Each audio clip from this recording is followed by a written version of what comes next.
Hello guys नमस्ते सबैलाई welcome छ मेरो ब्लगमा हैन। आज चाहिँ म आएको छु केरलाको कन्नुर भन्ने जिल्लामा। यहाँनिर चाहिँ एउटा पुरानो हजारौँ साल पुरानो चाहिँ एउटा जेल छ, एउटा फोर्ट किला छ। त्यो किलाको नाम चाहिँ यहाँनिर आउँदाखेरि चाहिँ अब कोट्टा भनेर जानिन्छ हैन। यो किला चाहिँ बनेको हो तपाईँको 1505 मा बनेको हो।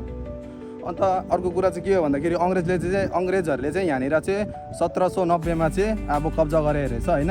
अहिले अब तपाईहरुलाई अब देखाइदिएको नयाँ नयाँ जग्गाहरू किन भनेछ भने अब यस्तो जग्गाहरू अब थाहा थिएन। अब हामी त थिएन पनि त्यति बेला हैन। तर अब त्यति बेला अब अहिले आएर त अब अरूले हेर्नु सक्यो, अरूलाई देखाउनु सक्यो नि त अब हामीले यो जग्गा यस्तो यस्तो थियो भन्ने कुरा। अन्त यहाँको दृश्य यहाँको नजाराहरू चाहिँ यस्तो छ अब दामी हैन।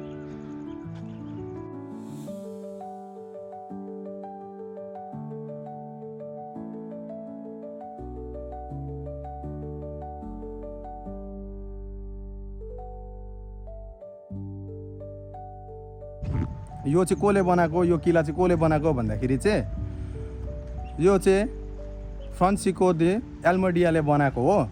यो ठाउँमा चाहिँ यो कन्नुर भन्ने जिल्लामा चाहिँ सबैभन्दा धेरै चाहिँ यहाँनिरै छ बिचहरू चाहिँ यहाँनिर छ। यहाँ नभने पनि 5-6वटा बिचहरू छ यहाँनिर। बेबी बिच छ, पयपलम बिच छ, जस्तो कि यो पोर्ट भयो हैन। यस्तो बिचहरू चाहिँ धेरै छ क्या यहाँनिर चाहिँ। अन्त अस्ति म गएकोहरू चाहिँ अब बेबी बिचहरू गएको थियो हैन, पयपलम बिचहरू गएको थियो। तर आज चाहिँ हामी चाहिँ किलामा आएको छु। किला भने चाहिँ अब यो हजारौँ साल पहिला बनेको जेलहरू हो हैन, ब्रिटिसले राज गरेकोहरू हो। त्यही कुराहरू देखाएको तपाईहरुलाई हैन, हेरिदिनुहोस्।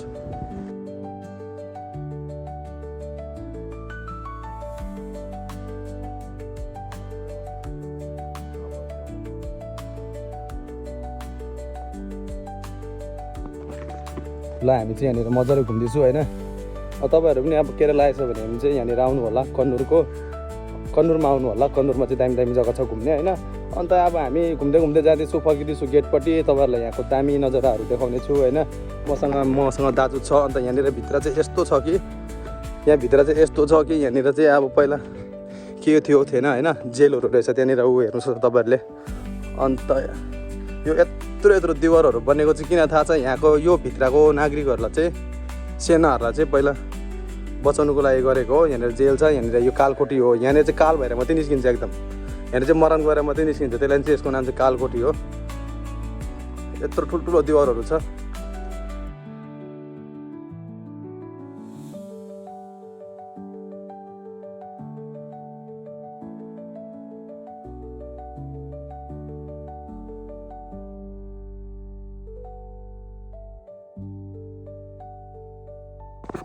ल अन्त दाजु र म चाहिँ अब निस्किँदैछु बाहिर हैन। अब धेरै भइसक्यो घुम्दा धेरै भइसक्यो। अब निस्किने हाम्रो टाइम भइसक्यो, किनभने हामी ड्युटी पनि जानुपर्छ। हाम्रो रेस्ट टाइममा चाहिँ आएको हो हैन। यहाँ मान्छेहरू आउँछ घुम्नुको लागि, दामी नजरहरू छ यहाँनिर हैन। अगाडि चाहिँ मिटिङ हल पनि होला सायद एउटा, त्यो मिटिङ हल पनि देखाउने छु।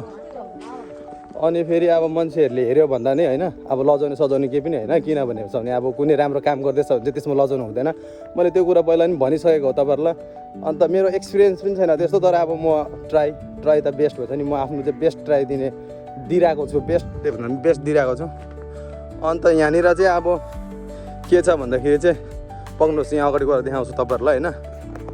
यहाँ चाहिँ पहिला अब यिनीहरूको चाहिँ अब मिटिङ हलहरू थियो होला हैन। यहाँनिर चाहिँ अब सबैजना अब सिपाहीहरू, अब कोकोहरू हैन, अब यहाँको सेनाहरू बस्थ्यो होला। यहाँनिर बसेर चाहिँ यता अगाडिपट्टि चाहिँ सायद के थियो होला, तर अब अहिले त छैन। अब त्यो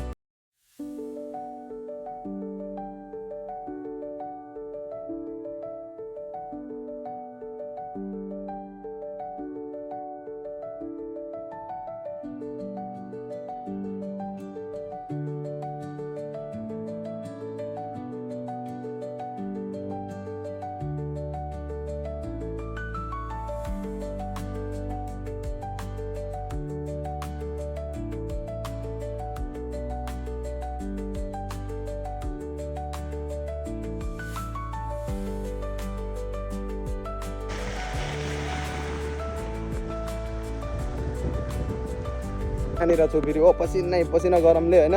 तपाईहरुको लागि अब पसिना भए पनि घाममा हैन अब भिडियोहरू बनाइरहेको छु। मेरो भिडियो चाहिँ किन भाइरल नभएको होला भनिदिनु होला, के गल्तीहरू भएको छ कि के भएको छ कि हैन। अन्त हामी चाहिँ यहाँनिर अब एक्जिट हुनेछु।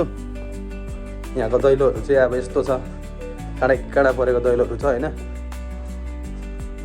यहाँ सेक्युरिटीहरू बसिरहेको छ, टिकटहरू चेक गर्छ। यो दिवार चाहिँ यस्तो छ होइन।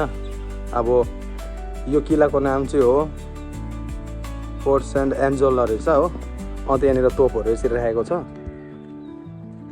हो। तोपहरू चाहिँ यसरी टन्नै राखेको छ यहाँनिर। अब कसरी पड्काउँछ के हो अब थाहा छैन है। अब पहिला पड्काउँथ्यो होला नि अन्त।